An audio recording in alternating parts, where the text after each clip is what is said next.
Olá, afiliados, estão vivos? No vídeo agora nós vamos falar um pouquinho sobre James Hutton, expandindo horizontes, uma abordagem experimental, falar sobre um relógio radioativo, E é isso aí. Vamos lá conhecer um pouquinho do pensamento desse autor.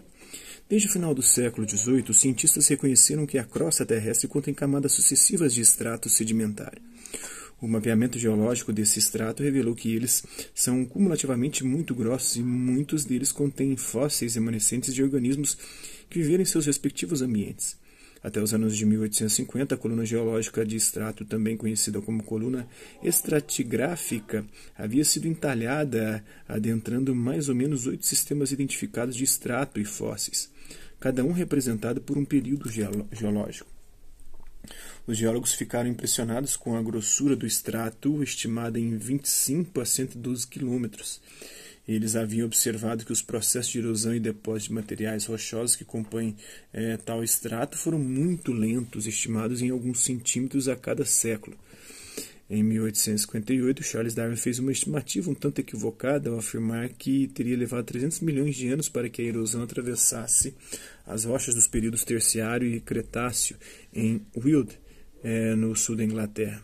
Em 1860, John Phillips, geólogo da Universidade de Oxford, estimou que a Terra tinha cerca de 96 milhões de anos. Porém, em 1862, tais cálculos geológicos foram escarnecidos pelo eminente físico escocês William Thomson, Lord Kelvin, por não serem científicos. Kelvin era um sério empírico e argumentava que podia usar a física para determinar a idade precisa da Terra, que ele julgava restrita à idade do Sol. O entendimento das rochas terrestres, seus pontos de fusão e condutividade tinha progredido vastamente desde a época de Buffon. Kelvin mediu a temperatura inicial da Terra em 3.900 graus Celsius e aplicou a observação de que a temperatura sob a medida que desce da superfície, em cerca de meio graus centígrado, a cada 15 metros.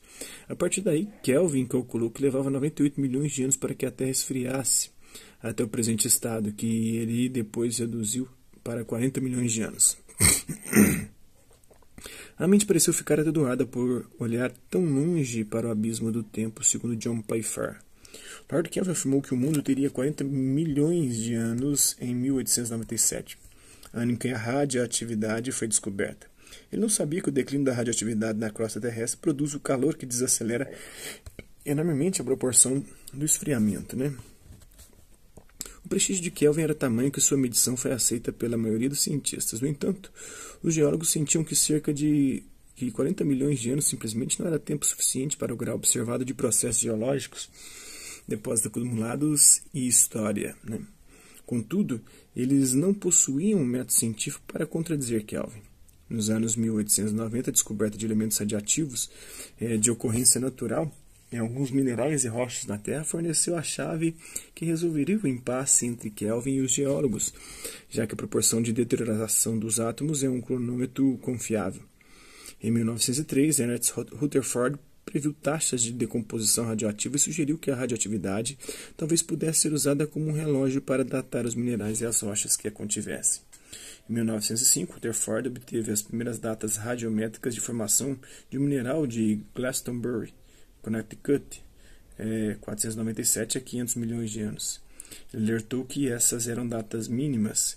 Em 1907, o radioquímico americano Bertram Boltwood aperfeiçoou a técnica de Rutherford para produzir as primeiras datas de minerais em rochas com um contexto geológico conhecido. Estas incluíam uma rocha de 2,2 bilhões de anos do Sri Lanka, cuja idade aumentou as estimativas anteriores por ordem de magnitude. Em 1946, o geólogo britânico Arthur Holmes tinha feito algumas medidas isótopas de rochas apresentando o chumbo da Groenlândia que forneceram uma idade de 3,015 bilhões de anos. Essa foi uma das primeiras idades confiáveis da Terra. Holmes prosseguiu estimando a idade do urânio, do qual o chumbo era derivado, obtendo uma data de 4,46 bilhões de anos, mas ele achava que tinha de haver a idade da nuvem gasosa da qual a Terra teria se formado. Finalmente, em 1953, o geoquímico americano Clair Patterson obteve a primeira idade radiométrica aceita, de 4,55 bilhões de anos para a formação da Terra.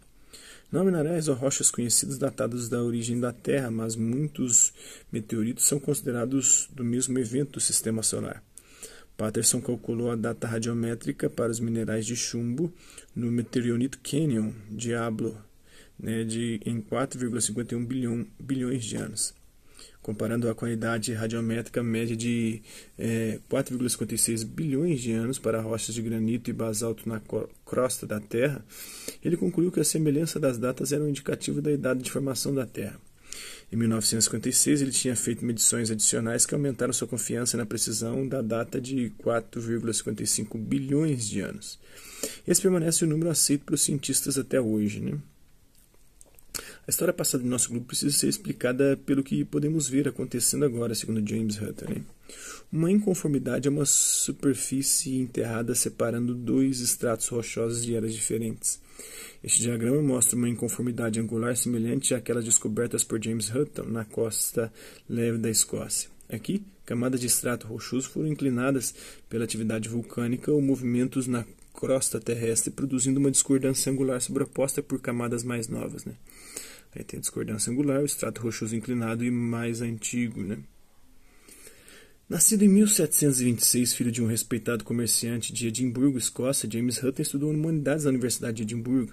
Ele passou a se interessar por química, depois por medicina, mas não exerceu a profissão de médico. Em vez disso, estudou as novas técnicas agrárias usadas no leste da Anglia, Inglaterra, onde sua exposição à terra e rochas da qual derivavam levou ao interesse pela geologia. Isso conduziu a expedições por toda a Inglaterra e a Escócia. Regressando a Edimburgo em 1768, Hutton se tornou conhecido de algumas das maiores figuras do iluminismo escocês, incluindo o engenheiro James Watt, né, e o filósofo moral Adam Smith.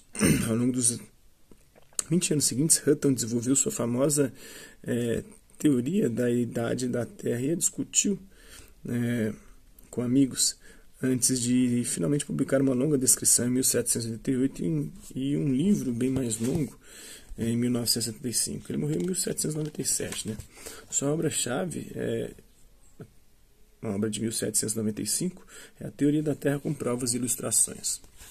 Então é isso aí. Espero que vocês tenham gostado do vídeo. Quem curtiu, dá um like. Quem não curtiu, dá um dislike. Estressar pelo conteúdo do canal, se inscrever, ativar o sininho e aguardar os próximos vídeos e as próximas notificações. Hasta la vista, babies, e até a próxima.